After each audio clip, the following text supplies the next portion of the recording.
কাঁকড়া নিয়েছি আর মাছ নিয়েছি।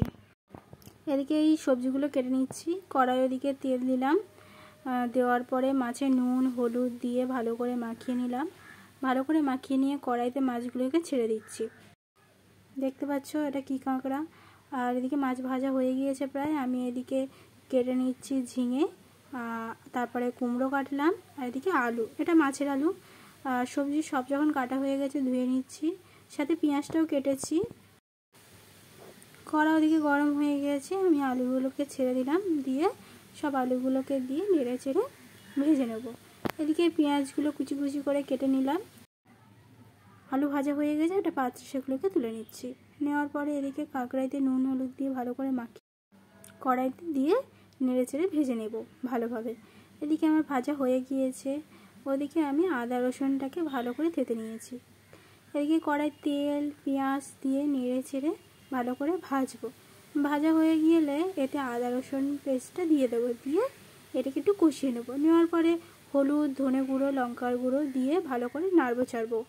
এটা নাড়া হয়ে গেলে এতে জল দেবো, জল দিয়ে আর একটুখানি কষবো। কষা হয়ে গেলে এতে আলু দেবো, দিয়ে আবারও ভালো করে নাড়বো চাড়বো। নাড়া হয়ে গেলে নুন দেবো, পরিমাণ মতো নুন দিয়ে দেবেন। তারপরে জল দিয়ে দেবেন, গরম জল এমনি জল যেটা ইচ্ছা দিতে পারেন। গরম জল দিলে বেশি ভালো হয় তরকারির জন্য। মাছ দিয়ে তরকারিটা ফুটিয়ে নিলাম। এদিকে আমি ভাতও বসিয়ে দিয়েছি, মাছটা হয়ে গিয়েছে রেখে দিলাম। কড়াইতে তেল দিয়ে কুমড়োগুলো ছেড়ে দিচ্ছি।